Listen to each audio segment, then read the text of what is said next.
we decided to make it a date night or date day, and we got a good parking spot, so kind of got lucky.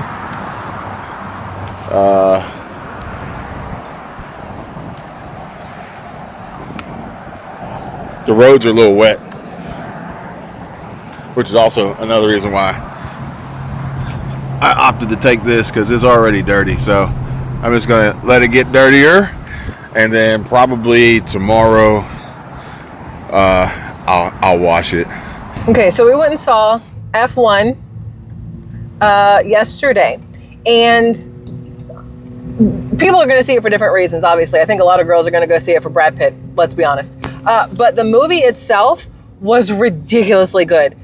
Extremely good. I don't want to give any spoilers away, because if you haven't seen it, I don't want to tell you like what's what, but I will say there's a lot of life lessons to be learned in that movie.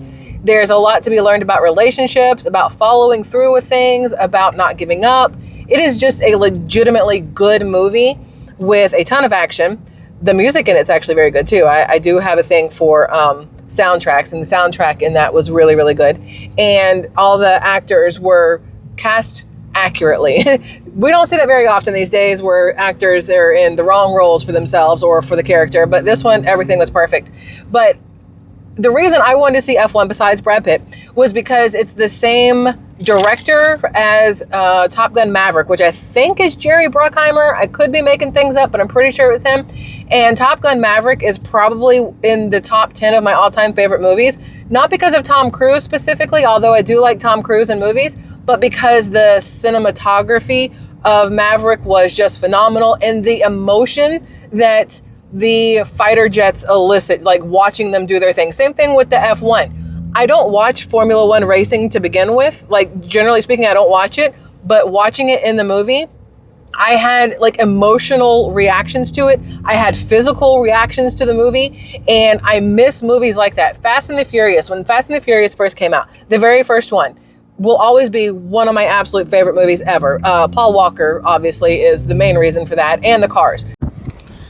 Now, I do feel some type of way about F1. Great movie. Really enjoyed it. I don't necessarily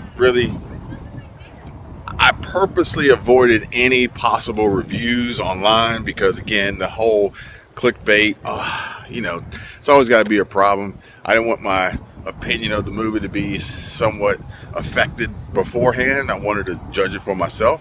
And I'm glad that I did, because odds are most of the videos on YouTube are probably saying how great of a movie it is, unless it's a diehard F1 fan and it's like, well, this wasn't right and that wasn't perfect, and you can't, like, it's like, can we just appreciate the fact that we got a damn good movie? Like, we haven't had good movies, especially for car people, in quite some time. So we should probably be doing all we can to get more movies like this to be made for the future, and less of that bullshit garbage that Fast and Furious ended up becoming.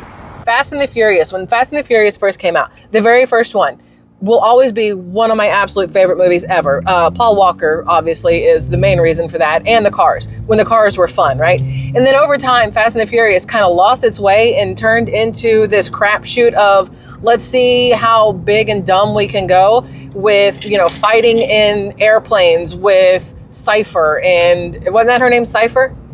Whatever her name was, I think it was Cypher. And then there's the submarines, and we're dropping cars out of planes. It's become so unrealistic that they're not even good movies anymore. They're just entertaining in the sense of, look how dumb this is. I miss good movies, because we haven't had them in such a long time, until, of course, you get Top Gun Maverick, you get F1. Even when Gran Turismo came out last year or the year before, ridiculously good movie. And I think that more and more you're going to see realistic movies, because that's what it is. It's realistic in the sense that these things legitimately happen. Gran Turismo stuff happens, F1 stuff happens. There are fighter jets out there like Maverick. So these are real scenarios that could be real. And the fact that they elicit the emotions that they do from men and women is not lost on me. I'm sure it's not lost on y'all either. I couldn't tell you which one I like better out of all of them, but they all offer up their own thing. But I will say, I did feel some type of way with the opening scene, and I'm not going to give away any spoilers, but if you know, you know. And it really hurt me. It really hurt me. It's like, why y'all gotta do that? Porsche, Corvette, come on now, come on guys. Brad Pitt, WTF? Or maybe I should say Lewis Hamilton, because apparently he was the producer. So there's that. I want to be a fighter jet pilot now. I know that much, although my motion sickness will not allow it. I would love to go drive F1, although my motion sickness would not allow it. It made me think about cars in general. So we are currently in my husband's C8 Z06. Phenomenal car. We were talking about it earlier. He goes, you know, a Stingray is almost as fast as a Z06. And a Stingray is not nearly as doesn't cost as much as the C8 Z06. And it's only, I think, 0.2 seconds faster from 0 to 60. But I would still pick this car over the Stingray any day because of how it looks, how it feels, just everything about it. And he was asking me, what other car would I find like comparable to this, or do I think is worth like the kind of money that this is? And I honestly don't know. Like I always wanted, I'm trying not to take this microphone here, forgive me. I always wanted a McLaren, like I was the McLaren girl, but after being in this, I don't think I would pick anything else. The money that is spent on the C8 Z06 to me is 100% worth it.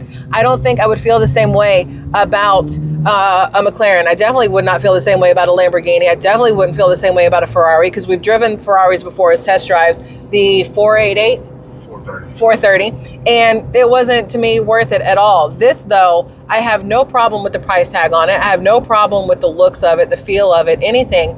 I don't know what else is out there that I would be willing to spend C8 Z06 money on. You got anything? I do want to carry on and continue this conversation, but I need to get inside and go ahead and order my meal and hang out with my wife and friends here. But the question being, better cars for the money. And she gave her take. Obviously, you guys know my opinion and my bias. But at the end of the day, I just don't necessarily really think that there's much to compare for the money. You know, I think that's the key here. That's the caveat. I mean, if you want to spend, and I'm not exaggerating here, 3 times more, maybe. And that's a strong maybe. This is actually my buddy's car. He just bought, my neighbor actually, he just bought this new Model Y. He picked it up from Pensacola and he wanted to eat dinner.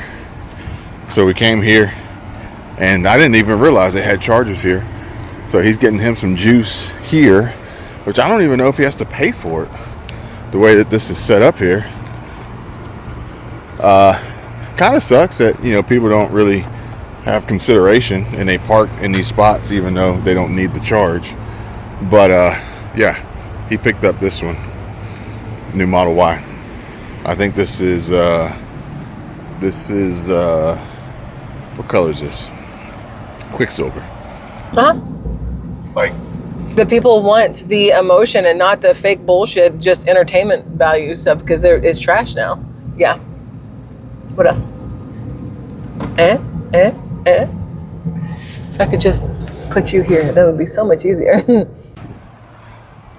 but maybe I'll get another shot when we get done. Maybe the sun will be down a little bit lower, and we'll see what this bad boy looks like in the dark.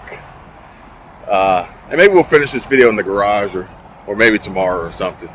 But I wanted to at least get it out, talk to you, get my wife's take, her opinion. And have you seen F1? I need my pop socket back. That's what I need. I guess I probably should have given you guys an intro. My name is Michelle. I am his wife, and we've been together for a very, very long time. 17, married almost 17 years, together almost 18 years, whatever. And we've been into cars the entire time. Like, I was into cars before we got together, and it's just the love of cars has grown throughout our marriage, and we've had a lot of cars. We've done a lot of things with cars. So I do have a hint. Oh yeah, one of my all-time favorite trips we've ever taken was to SEMA. We got to go to SEMA in Las Vegas in 2018, I think, maybe. Absolutely loved it. And then my second favorite thing I've ever, well, actually probably the top favorite thing I've ever done in my life was taking our, what year was it, 2017? Manual Camaro ZL1 to Barber in Alabama and just going buck wild on the track there. I should have been a driver. Like it's in my DNA. I could feel it on closed course. Yeah, whatever. But I mean, it was the best thing in the entire world. I like to go fast. If you're not first, you're last. The Ricky Bobby had it right. But no, that's why I'm qualified. Reese Bobby. Reese Bobby's the dad. Where do you think Ricky got it from? He got it from his daddy. That doesn't sound the same as she get it from her mama. Anyway, but that's why I am here giving you my opinion on everything we have discussed. Eh? Thanks. Okay, bye.